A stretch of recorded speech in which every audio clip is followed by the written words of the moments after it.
Morning everybody, how are you? It's Sunday morning and it's bucketing down rain and lightning. We're very windy here in Geelong. I'm supposed to be in Bendigo today at the Wellbeing and Psychic Expo, but I woke up at 5 o'clock this morning with a very clear message from my guides about not driving in the weather. There's been a few accidents on the road. I did attempt to go, but just wasn't gonna happen. 2.5 hour drive all the way to Bendigo and home again just was not going to happen. Not to mention the fact that it was 5 degrees in Bendigo and not going to get much higher than that today. So I just had a message from my guides that it just wasn't going to be worth the drive in the rain or worth being in the cold all day.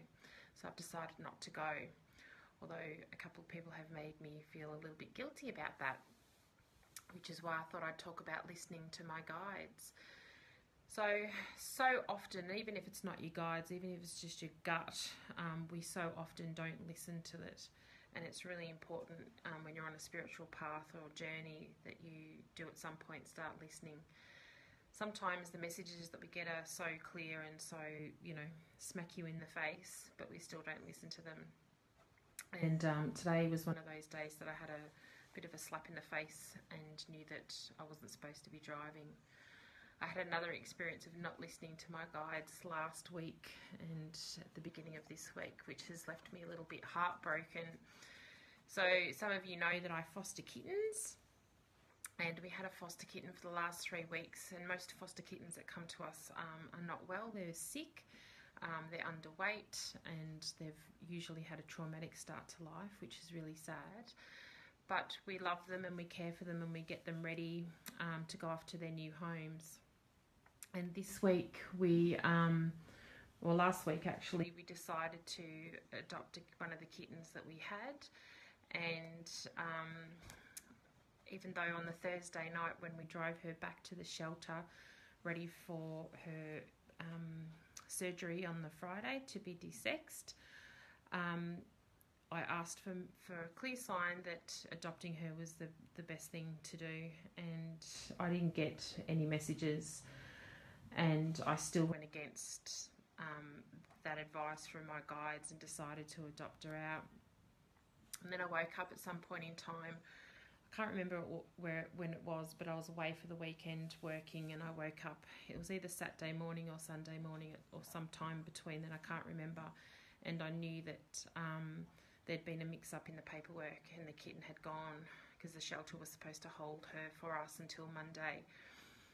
And even though I knew she was gone, I didn't listen to my guides, didn't take any notice of what they were saying, even though I got that very clear message.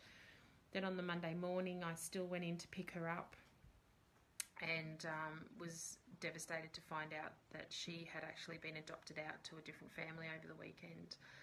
And I was absolutely devastated, and I've cried and cried and cried all week about it. And to be honest, I'm not too sure why I'm crying, whether it's for her or for us. I'm not too sure, but it's the great thing out of it is that I got very, very clear messages from my guides, and I chose to ignore them. So that's a lesson for me, and perhaps maybe that was the universe's lesson all along. But I wanted to talk to you about cleansing crystals. So probably the most frequently asked question I get is about how to cleanse crystals. When should I cleanse them? Why should I cleanse them? How, all the questions. So I thought I'd have a quick chat to you about it. There's different types of crystals that we have. Some just sit on shelves and look pretty, and some we work with. And the ones that we work with are the ones that you put in your bras, you put in your pockets, in your handbags, carry around, put on pendants around your neck, put in around your desk, in your pillow slip, in a grid, wherever you put them. They're your working crystals. And the working crystals are the ones that you need to really cleanse on a regular basis. Why do you have to cleanse them on a regular basis?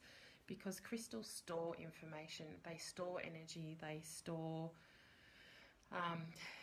you know, vibrations. So if you're working with a crystal and you are going through a period of grief or a period of depression, anxiety, if you're trying to find love, whatever it is, the crystal that you're working with is going to store that energy. And they'll keep storing the information, and storing the information until you clear that information out of the crystal. What happens if you don't cleanse a crystal? You know, eventually it will start looking dull. The beautifulness, the shininess of the crystal, whether it be raw or tumbled, will eventually disappear. And the other thing that will happen, you'll either lose it or it will break. And when I mean break, and not, you know, you've dropped it on the floor and it's broken as in, you know, you're holding it in your hand, or it's around your neck on a pendant and it just breaks for no particular reason. So that's an indication that your crystal is so full of your emotions and your energy, or other people's energy and emotions, that it just can't take it anymore. I've seen it happen with my own two eyes. Some of you will know the story of my clear quartz, my rose quartz that I used to wear around my neck as a teenager.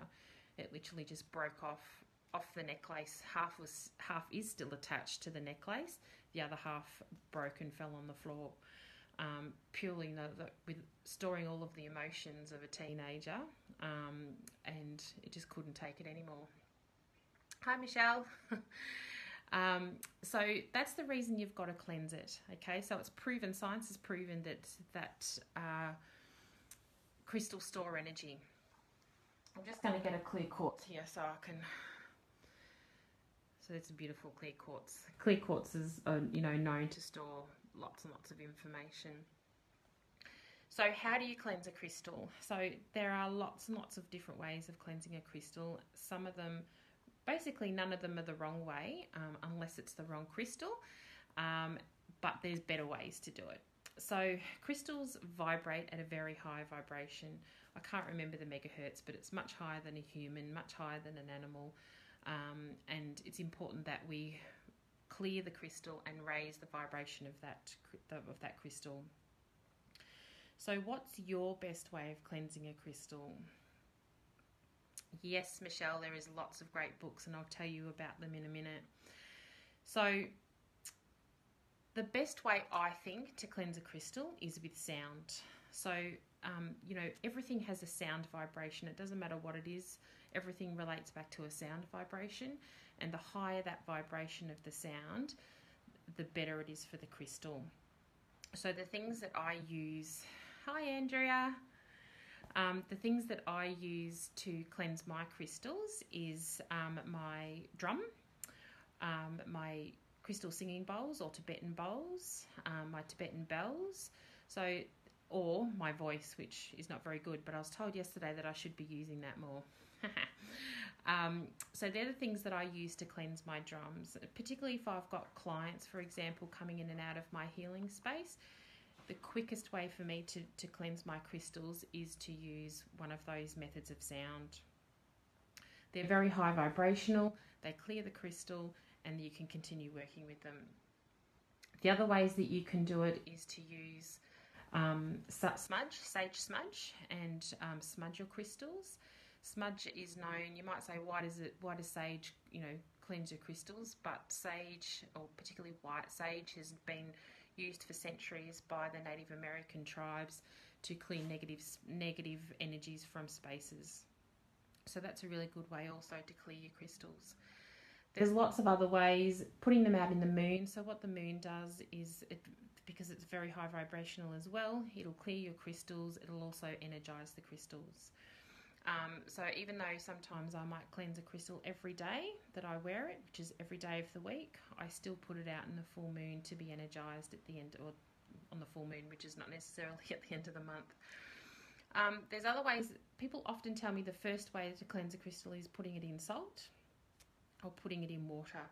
So there's lots of crystals that you can't put in salt, and there's lots of crystals that you can't put in water.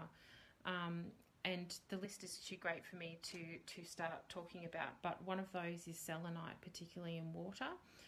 And a lady told me recently that she takes her crystals out from her bra and cleanses them in the shower every day under the tap water.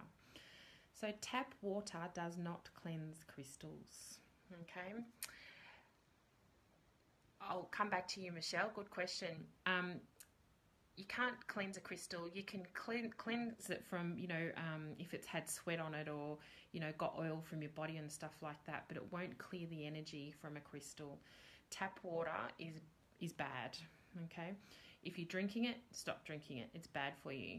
Drink filtered water. So crystals under the tap water will not be cleansed of their negative energy or the energy that they've picked up and stored.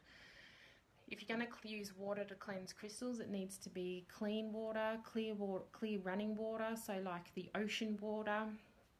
And by that I mean clean ocean water. So if I was to go down to Eastern Beach here in Geelong and put my crystals in the water, they'd be just as gross, probably grosser if I pulled them out of the water. The water's not clean. It's full of sediment and debris. All the shipping boats move through there, so it's full of fuel, all sorts of disgusting things. So I'm talking about clean beach water. You can also put them in a clear creek, a running creek that is not full of green algae, for example. If you live somewhere that's got a rainwater tank, you can use rainwater. But if you live in the city, don't use rainwater because it's just as polluted as your tap water. Michelle, boiled, cooled, water cooled. Look, if that's your only alternative, then that's okay, but there's still better ways of doing it.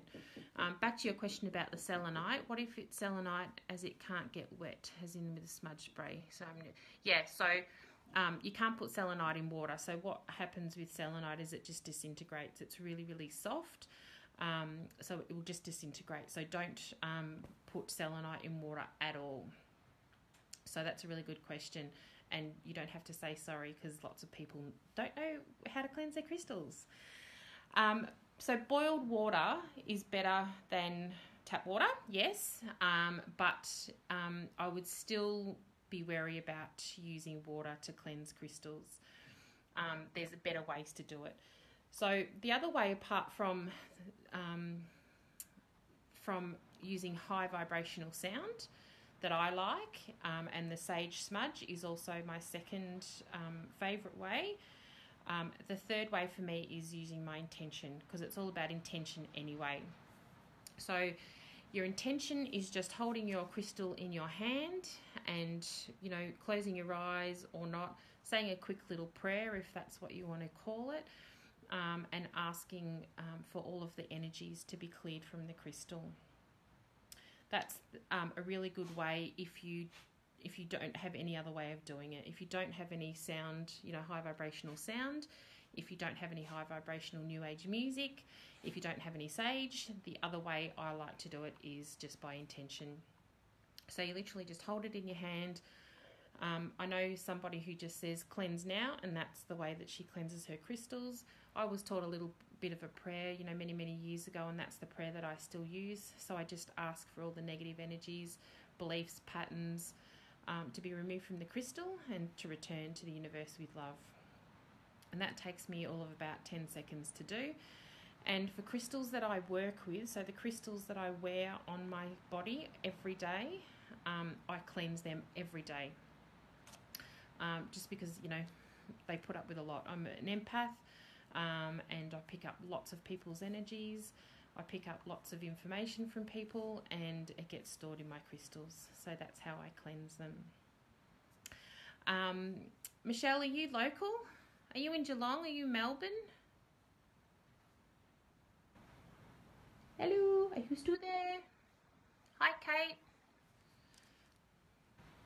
I've got a workshop coming up this Saturday on the 23rd here in Geelong.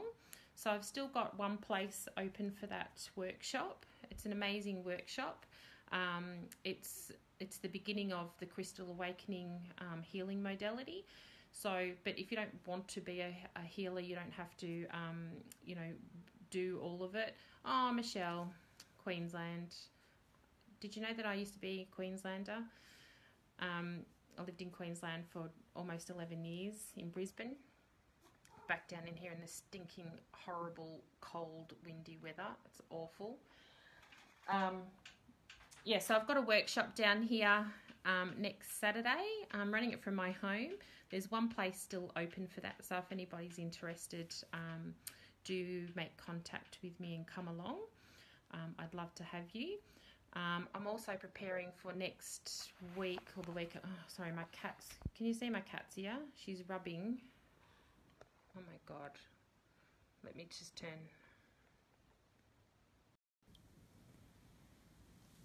This is my cat. Hello, Missy. Hi, Maurice. Is that how you say your name? Nice to have an Australian. There's plenty of us in the crystal world. Welcome to my page. Thank you for following me. Yes, so my crystal sale, that's what I was talking about. So on the 25th, I've got a crystal sale that's going to run for the week before the end of the financial year, just to clear some stock so I can get new goodies. I'll have some specials on, which is really good. For anybody who spends over, I think it's $150 I've put on the event, I'll send them for free, which is great for you, but I'll also have some specials on the day. Good morning, Davina. How are you? Nice to see you. I hope you had a beautiful time in New Zealand.